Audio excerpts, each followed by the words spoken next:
Beyoncé sold more lobster in one night than any marketing department had managed in a decade. February 2016. The Super Bowl halftime show, the most watched slot on American television, and she drops a song called Formation, and in it there's a line about taking a man to Red Lobster as a reward. That's it. One line. And within an hour, the restaurant's name has been mentioned 42,000 times on social media, a number the company had never come close to in its life. Sales the following weekend reportedly jumped by a third. A third. Off a single lyric in a song that was actually about Hurricane Katrina and police violence and black identity in America, in which a national seafood chain somehow became shorthand for a specific kind of affordable, joyful, real celebration. Think about how strange that is. A packaged, corporate, mall parking lot seafood chain, the kind of place cultural critics are supposed to sneer at, got folded into one of the most important pop songs of the decade. Not as a joke, but as a genuine symbol of something people cherished. You don't get that by accident. You get that because for millions of people, the name carried real weight. It meant something. It sat in their memory next to specific nights, specific people, specific versions of themselves. That's what Red Lobster was as recently as 2016. Not a punchline. Not a place your grandmother liked and nobody else. A cultural touchstone strong enough that the biggest star on the planet could invoke it in passing and the whole country knew exactly what she meant, and a third of them apparently got in their cars that weekend and went. 8 years later, it filed for bankruptcy and started closing restaurants by the hundred, dumping their contents onto the auction block. The booths, the fry stations, the lobster tanks, with the lobsters still in them in some cases, listed as liquidation lots on a website available to the highest bidder. Restaurants that had stood in their towns for 30 and 40 years went dark, some of them over a single weekend, the staff finding out with almost no warning. And when everyone rushed in to explain what killed it, they almost all reached for the same answer. Shrimp. They said the shrimp did it. All-you-can-eat shrimp. The chain got too generous, the theory went. The customers ate too much. The greedy public gorged themselves, and the promotion bankrupted the company. It was a tidy story. It made the rounds. It became the accepted explanation, repeated in headlines and comment sections and late-night jokes. Red Lobster, killed by its own endless shrimp. That story is wrong. Not a little wrong. Wrong in a way that lets the actual killers walk. The shrimp was a symptom. A real one, a stupid one, but a symptom. What happened to Red Lobster is one of the most infuriating things I've ever read about, and by the end of this you're going to understand that this restaurant didn't simply lose its way or fall out of fashion. It was disassembled, on purpose, by people who made a fortune doing it and then handed the hollowed-out shell to somebody else to file the paperwork and take the blame. So let's not start with the shrimp. Everyone starts with the shrimp. And starting there is exactly how you end up with the wrong answer. Let's start much earlier and much stranger, with a 19-year-old who wouldn't segregate a lunch counter in 1938. His name was Bill Darden, and he was 19 years old when he opened a little lunch spot in Waycross, Georgia, called the Green Frog. Now, hold the setting in your mind for a second, because the setting is the whole point. This is the Deep South in 1938. Segregation is not just the custom.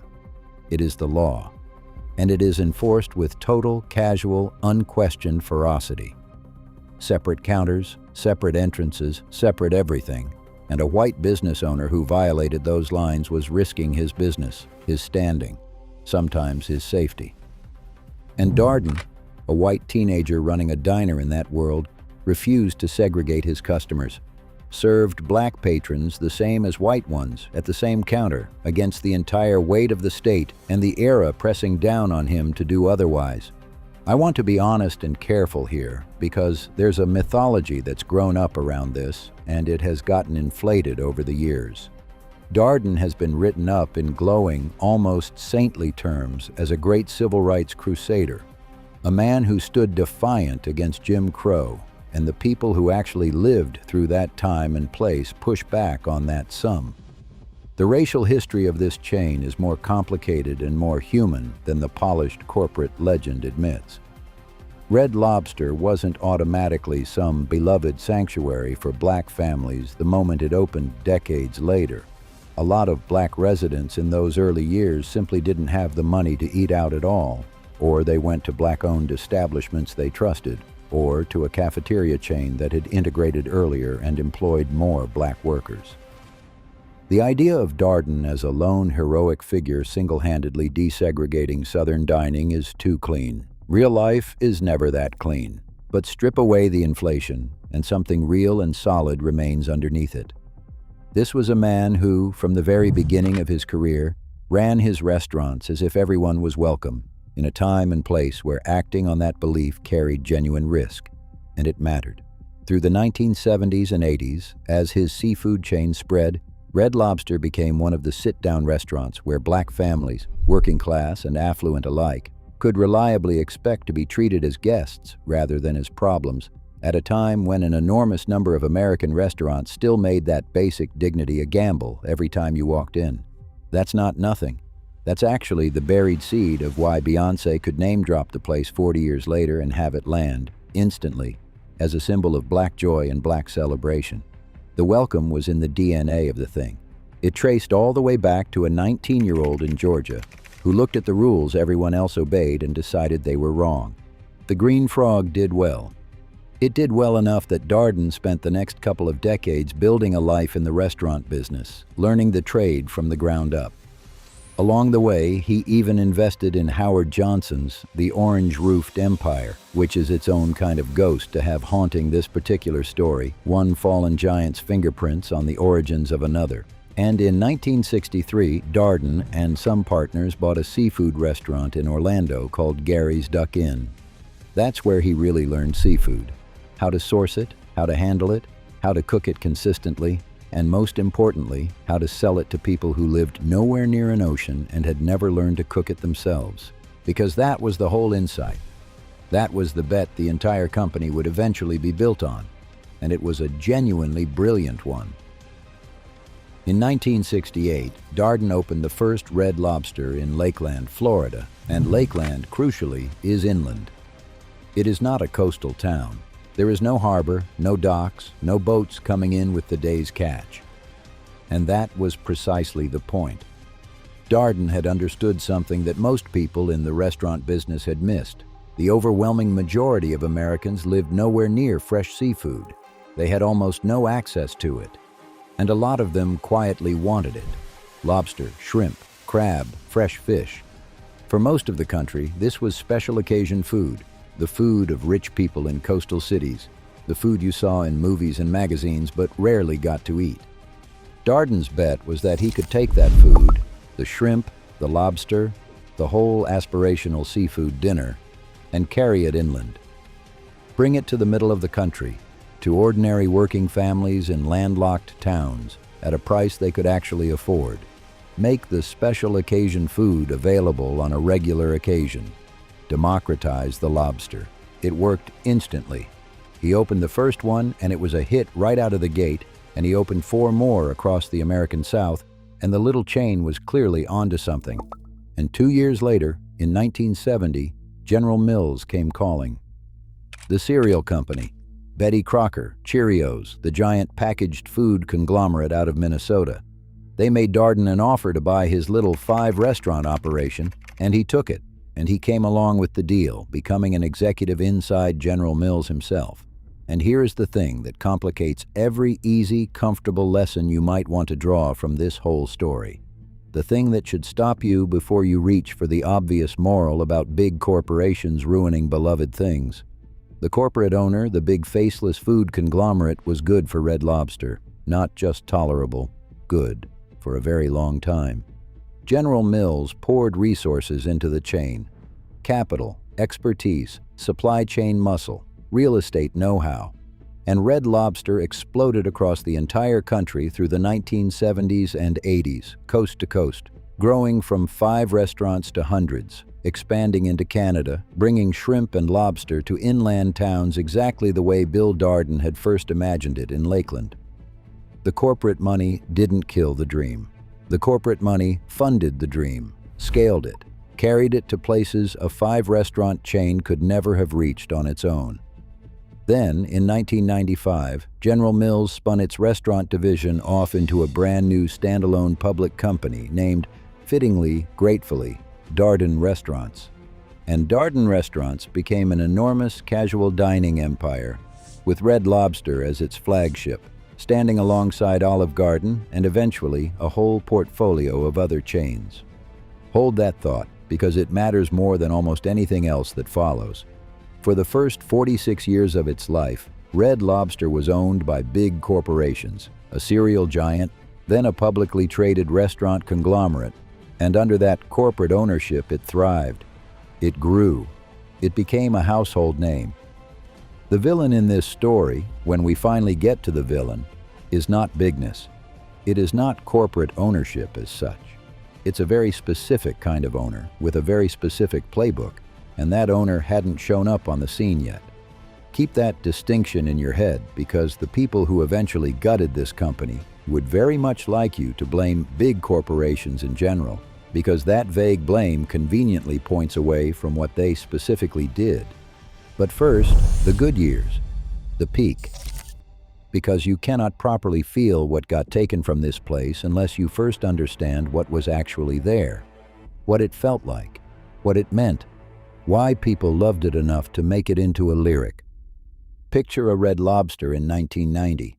Picture walking in, the nautical stuff all over the walls, the ropes, the netting, the buoys, the fake ship's wheel, the mounted fish, the whole slightly corny maritime theme that had absolutely nothing to do with the strip mall or the 6-lane road outside, and that everyone loved precisely because of that. It transported you. You walked out of a parking lot in Ohio or Nebraska or inland Georgia, and you walked into something that gestured, however cheesily, at the sea. And the tank. The lobster tank up front, near the entrance, with the live lobsters crawling over each other, rubber bands on their claws, and every single child in America who ever went to a Red Lobster pressed their face against that glass and stared. That tank was a genuine piece of American childhood. It was theater. It was the promise of the place made literal and alive. And then the biscuits. I have to stop on the biscuits because you cannot tell this story honestly and treat them as a footnote. The Cheddar Bay Biscuits. They are not a side dish. They are, without exaggeration, the single most famous thing the chain ever produced. More famous than any entree, more famous than the lobster itself. Warm, cheesy, dense, garlicky, brushed with butter and herbs, brought to your table free, in a basket, the moment you sat down, and refilled if you had the nerve to ask, and everyone had the nerve to ask. People have genuinely powerful feelings about these biscuits. They are, for an enormous number of Americans, one of the core flavors of childhood. The taste of a birthday dinner, of a graduation celebration, of the one nice meal out the family could afford that month. You could make a serious argument that the biscuits were the actual product, the real reason people came, and that the seafood was almost the excuse that justified the trip, and the whole thing was affordable enough to be aspirational without ever tipping over into out of reach. This was where you went for your anniversary when money was tight, but you still wanted the night to feel like something, where a kid got taken after a good report card or a graduation ceremony, where you could order lobster, actual lobster, the fancy food, the rich people food, on an ordinary person's ordinary salary and feel, for the length of one dinner, like you were doing something a little bit special, a little bit indulgent, a little bit above the everyday. That is a real thing to give people. In a country where most families never get near a genuinely fancy restaurant, Red Lobster was the accessible taste of celebration. That is not nothing. That is, honestly, kind of beautiful, and it's worth saying plainly before we watch what was done to it. It was woven into the culture at a level most chains never reach and never will. Nicki Minaj worked at a Red Lobster before she was famous. Got fired, she has joked, from all 3 or 4 of the ones she worked at. Chris Rock worked at one, too. These places were everywhere, and everyone had a story, and the stories were affectionate. And then in 2016, Beyoncé put the name in a song at the Super Bowl. and the entire country nodded in recognition because they all already knew. They'd all been there. It was theirs. So when I tell you that 8 years after that Super Bowl moment, the company was auctioning off its beloved lobster tanks on a liquidation website, you should be asking the obvious, urgent question, how? How does something that loved, that culturally alive, that recently and publicly celebrated by the biggest star in the world, collapse that fast and that completely? Restaurants fall out of fashion slowly, over decades, the way Howard Johnson's did. This was a cliff. Loved in 2016, liquidating in 2024. That is not the pace of changing tastes. That is the pace of something being done to a company from the inside. Here is how. Pay close attention, because this is the part that everyone gets wrong, and it's the part that actually matters. In 2014, Darden Restaurants sold Red Lobster to a private equity firm called Golden Gate Capital, based in San Francisco. The price was about $2.1 billion. And on its face, that sounds like a completely normal transaction. A big investment firm buys a somewhat struggling brand, promises to invest in it and turn it around. Business as usual. Private equity firms buy companies every single day. Nothing about the headline seems alarming. But it was not business as usual. It was one of the cleanest, clearest examples you will ever encounter of how a certain kind of financial engineering can hollow out a healthy company from the inside while looking, on paper, like an ordinary sale.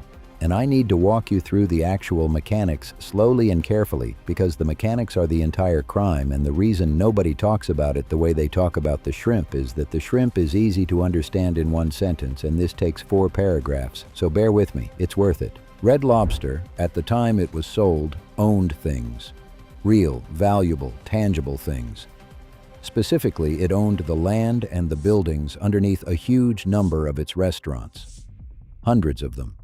This was not a company renting space in someone else's strip mall. Over decades of successful operation, Red Lobster had accumulated an enormous portfolio of real estate. The actual ground its restaurants sat on, the actual buildings owned outright, free and clear.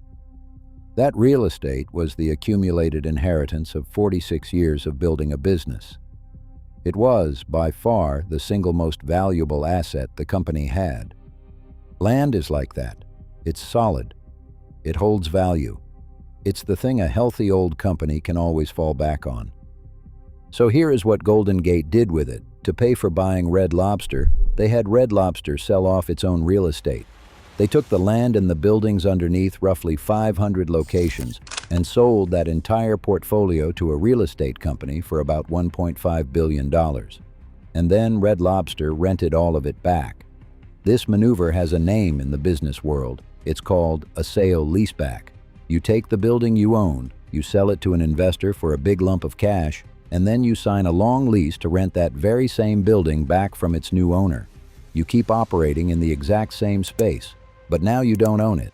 Now you're a tenant. Now you pay rent, every month, forever, on the ground you used to own. Now follow the money, because this is the sleight of hand. This is the whole trick. And once you see it, you can't unsee it. Golden Gate agreed to pay $2.1 billion to buy Red Lobster.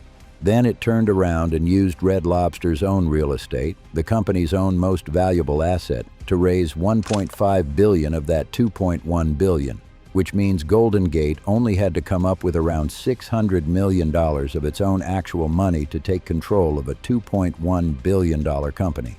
Red Lobster, in effect, was forced to pay for the majority of its own acquisition by selling off the ground beneath its own feet to fund the purchase of itself. And it got better for Golden Gate and worse for the restaurant. Just 2 years later, in 2016, Golden Gate sold a large chunk of its ownership stake to another investor for $575 million. Between the real estate cash-out and that stake sale, Golden Gate had, within about 2 years, made back essentially the entire amount it had ever put in. It had risked around $600 million of its own money and gotten nearly all of it back almost immediately, while still owning a big piece of the company. Golden Gate walked away from the whole arrangement having risked almost nothing and pocketed an enormous profit. By any measure that a private equity firm actually cares about, this deal was a triumph. It worked flawlessly. And what did Red Lobster itself get in exchange for its most valuable asset, the land it had owned and built up over nearly half a century? Rent. Rent forever. Enormous, permanent, inescapable rent. By the time the company finally filed for bankruptcy, it was paying more than $190 million a year in rent. Rent on buildings it used to own outright, before those buildings were sold off to fund the deal that bought the company. And it wasn't as if that rent was buying flexibility or good locations. More than $60 million of that annual rent bill was for underperforming stores that could not possibly generate enough business to cover it. The company's rent-to-sales ratio climbed toward 10%, and in the restaurant industry that number is a slow-motion death sentence.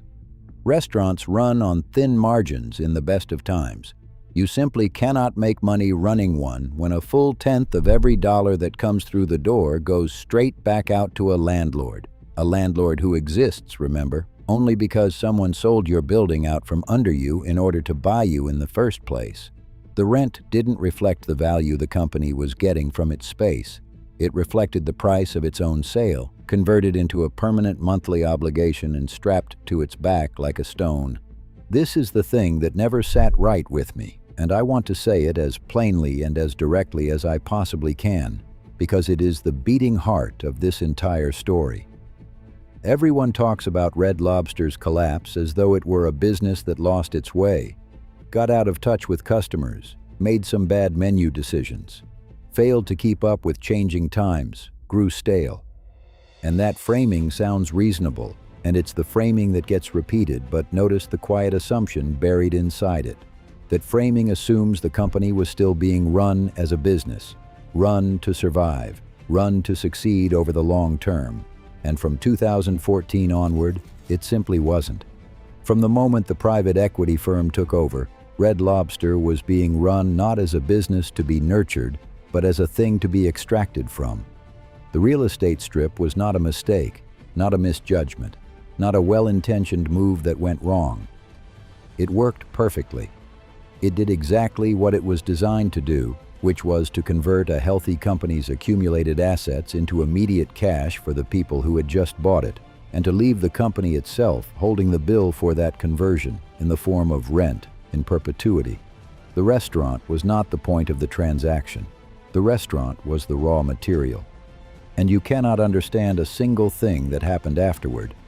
Not the shrimp, not the churning ownership, not the bankruptcy, none of it, until you fully accept that by 2014, the people in charge of Red Lobster were no longer trying to build or even preserve a restaurant. They were trying to take one apart profitably, and they succeeded. Now, finally, we can talk about the shrimp. Because now, with all of that underneath it, the shrimp actually means something. Now you can see it for what it was, instead of what everyone said it was. For 20 years, Red Lobster ran a promotion called Endless Shrimp. All-you-can-eat shrimp, one fixed price, order it as many times as you like. And here is the crucial part that virtually every retelling skips right past on its way to the punchline. For those 20 years, it was a limited-time thing, a special event. It ran for a few weeks a year and then it went away. It was seasonal, occasional, deliberately temporary, and run that way, as a brief annual party rather than a permanent fixture. It worked beautifully, year after year after year, for 2 full decades. It pulled people in the door. It generated buzz and excitement and lines. Everyone had a fun, gluttonous, slightly ridiculous night out. And because it was strictly temporary, the company kept a firm grip on its own exposure. It was a party you threw once a year, on your own terms, not a way of life you committed to. The limit was the whole reason it worked.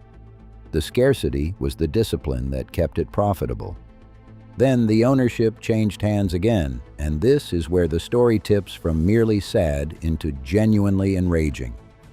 In 2020, a company called Thai Union took full control of Red Lobster. Thai Union is a Bangkok-based seafood giant, one of the largest canned seafood companies on the planet, the owner of brands like Chicken of the Sea And Thai Union was not just some passive new investor who'd wandered in looking for returns. This is the detail that changes everything. Thai Union had already been Red Lobster's primary shrimp supplier for more than 20 years. They were the ones selling Red Lobster its shrimp, and now they also owned Red Lobster.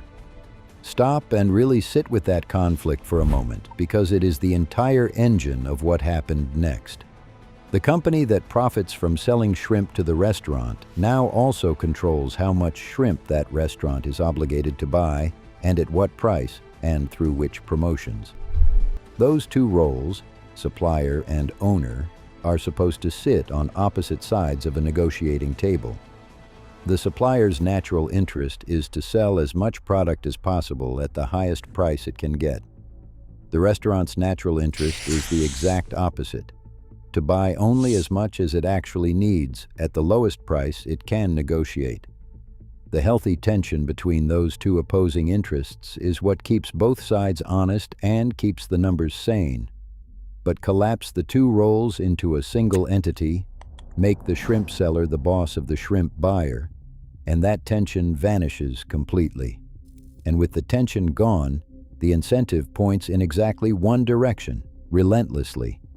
Buy more shrimp, move more product, push more volume through the restaurant at a price that's good for the seller, because the seller is now the one giving the orders. And that is precisely, exactly what happened. In 2023, Red Lobster took endless shrimp, the occasional party, the carefully limited seasonal event that had worked for 20 disciplined years, and made it permanent. A $20, all-day, everyday, all-you-can-eat item sitting there on the standing everyday menu. And according to what later came out in the bankruptcy filing, Red Lobster's own management opposed this move. They didn't want it. The push came from the ownership side of the house, from the people who, not coincidentally, also happened to be the ones selling the shrimp. And you can probably guess what happened next, and you'd be right, but the specifics are almost darkly comic. Customers came in droves. Of course they did. And they did precisely what any human being will do when offered genuinely unlimited shrimp for $20. They sat down and they ate $20 worth of shrimp, and then they kept right on going. They ate well past the break-even point, plate after plate after plate, exactly as anyone with any sense could have predicted. And here's the second blade of the trap, the part that made it even worse. They mostly didn't order anything else. Why would they? Why on earth would you buy a lobster entree, or a steak, or anything from the profitable side of the menu when the shrimp in front of you is genuinely bottomless? So the permanent promotion didn't merely lose money on each mountain of shrimp it served. It simultaneously cannibalized the profitable parts of the menu, hollowing out the check from both directions at once. In the span of just 3 months, the permanent endless shrimp promotion lost the company more than $11 million. Now hold that number up, right next to the other one, and really look at them side by side. $11 million lost from the shrimp fiasco over 3 months. More than $190 million a year in rent from the real estate strip. The shrimp loss is a rounding error next to the rent. It is roughly 1/20th the size of the annual rent bill. 1/20th. And yet the shrimp is the story that everyone told, endlessly, and the rent is the story that almost nobody told at all. And I genuinely do not think that's an accident or an oversight. Because customers got too greedy at the all-you-can-eat buffet is a story that quietly blames the diners, the ordinary people, the public. And a private equity firm sold off the company's land to pay for buying the company and strapped it with fatal permanent rent is a story that blames the owners, the financiers, the people who walked away rich. And you can probably guess which of those two stories the owners would very much prefer you remember, and which one they'd prefer quietly disappear. The shrimp was real. I'm not letting the shrimp off the hook entirely. It was a genuine, unforced error, and a spectacularly dumb one, driven by a conflict of interest that never should have been allowed to exist in the first place. But it was the last shove to a company that had already been pushed off the edge of the cliff years earlier in 2014 in a conference room with a real estate deal. It was the thing that made the collapse visible and mockable and easy to summarize in a headline. It was the punchline that let everybody look away from the actual mechanism that killed the patient. The shrimp didn't push Red Lobster off the cliff. The shrimp was what Red Lobster was clutching on the way down. By early 2024, Thai Union had seen enough. They announced they were getting out entirely, writing off almost the whole $575 million stake they had sunk into the company, publicly acknowledging that the investment was essentially worthless, taking a massive impairment on the books. Their chairman reportedly said, in plain and brutal terms, that Red Lobster was done and over with. And when Thai Union pulled its financial support and walked away, the last lifeline went with it. The company's cash reserves had already collapsed from around $100 million down to under $30 million in the span of just 6 months. There was nobody left willing to write the checks to keep it alive. In May of 2024, Red Lobster filed for Chapter 11 bankruptcy. And the way it came apart on the ground, in the real world, in the actual restaurants, was ugly and cold and fast. Before the bankruptcy filing was even made public, the company had already begun shutting down locations and the physical contents of dozens of restaurants, the kitchen equipment, the booths, the fryers, the decor, the signage, the lobster tanks themselves, got dumped onto a liquidation auction website listed for bids, in some cases, while the staff were still trying to figure out what was even happening to them. Workers described showing up to work or getting a call and learning that their store was finished, that they'd be laid off, or maybe transferred to some other surviving location that might be many miles away, with little notice and less ceremony. Restaurants that had been genuine community fixtures for 30 and 40 years, places where people in that town had celebrated engagements and graduations and anniversaries, where families had eaten their quiet, ordinary Tuesday dinners for a generation, went dark with the specific, brutal abruptness that only a corporate bankruptcy can produce. One weekend they were there. The next weekend there was a sign on the door and the tanks were being auctioned online. The chain went into that bankruptcy filing carrying more than $1 billion in debt against less than $30 million in cash. And that debt, this is the part you should hold on to, traces in large part right back to the structure that Golden Gate built and left behind. The leases, the rent obligations, the whole architecture of extraction that got constructed in 2014 stacked onto the company's back and then handed off owner to owner to owner, each new owner inheriting the accumulated weight of it, until the very last one standing was simply the one unlucky enough to be holding it all when the music finally stopped and the whole thing came down. And that is the part that should genuinely make you angriest, if you're going to be angry about any of it. Golden Gate Capital, the firm that designed and executed the real estate strip, the maneuver that doomed the company, was long gone by the time the bomb it had planted actually went off. They exited in 2020, having already made their money years earlier. They did not file the bankruptcy. They did not lay off the servers. They did not send anyone to auction off the lobster tanks with the lobsters still swimming in them. They set the whole thing in motion in 2014 and 2016, took the value out, and left. And the collapse detonated years later, on someone else's watch, in front of someone else's employees, in someone else's headlines. The people who set the fire were nowhere near the building when it finally burned to the ground. Somebody else's name was on the bankruptcy paperwork. Somebody else got to be the villain in the news story. That, too, was part of how the deal was structured. Not on paper, maybe, but in effect. The blame, like the rent, got passed downstream to whoever was left. There's an epilogue, and I'll give it to you straight, because it isn't entirely bleak, and I don't want to pretend otherwise just to make the tragedy cleaner than it is. Red Lobster came out of bankruptcy in the fall of 2024 under new ownership, an investment group, and with a new CEO, a young executive named Damola Adamolekun, who had previously run P.F. Chang's. Several hundred restaurants survived the culling of the herd. The chain still exists. You can still walk into one. You can still get the biscuits, warm, in the basket, free. And in a move that is either genuinely brave or completely insane, depending on how you look at it, Ademola Kun brought back endless shrimp, the very thing that supposedly killed the company. He brought it back in 2024 and then again in the spring of 2026, but notably, crucially, as a limited-time promotion, seasonal, temporary, the way it was always supposed to be run back in the 20 good years before an owner who profited directly from selling the shrimp decided the restaurant ought to serve it without limit, permanently, forever. He seems to understand at least which version of the promotion was the medicine and which version was the poison, that the exact same idea can build a business for 2 decades or gut it in 3 months, and that the only difference between the two is the word limited. Whether it ultimately works, whether Red Lobster claws its way back to being a living, thriving thing again, or whether it just limps along for years as a diminished brand kept upright mostly by nostalgia and biscuits, nobody knows yet, and anyone who tells you they do is guessing. I genuinely hope it makes it.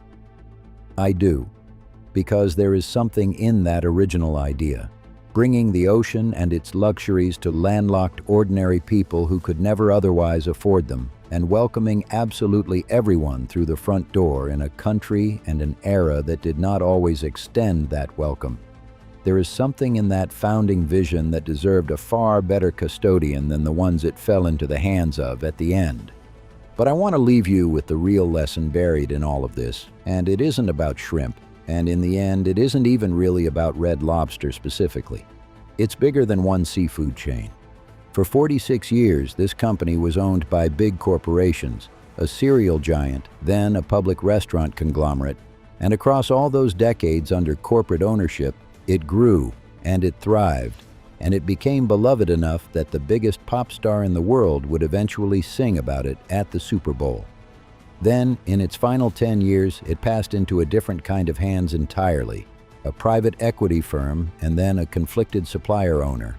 And those hands took its land and loaded it with permanent rent and steered it into a shrimp deal that served the owner's interests far better than the restaurants, and extracted everything they could pull out of it and then left.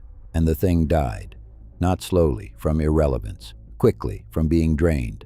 Nobody stopped going to Red Lobster because they had stopped loving Red Lobster. The Beyoncé moment proves that beyond any argument, they loved it right up to the very end, right up to 2016 and beyond. The customers were never the problem. The customers showed up. They showed up so reliably, so dependably, that the last owners could count on them, could bank on them, to come in and eat $11 million worth of shrimp on cue the instant the promotion went permanent. The demand was there the whole time. The love was there the whole time. The restaurant didn't lose America. America never left. America was still out there in the parking lot the entire time, pressed up against the glass of the lobster tank, waiting for a warm biscuit and a night that felt a little bit special. The people who owned it at the end just did the math and found it more profitable to sell the building than to keep the doors open. And so the tank went dark, and the sign came down. And America, still standing in the parking lot, still hungry, still willing, watched one of the last places it could afford to feel fancy get quietly carried off in pieces, sold like the land underneath it, to whoever would pay.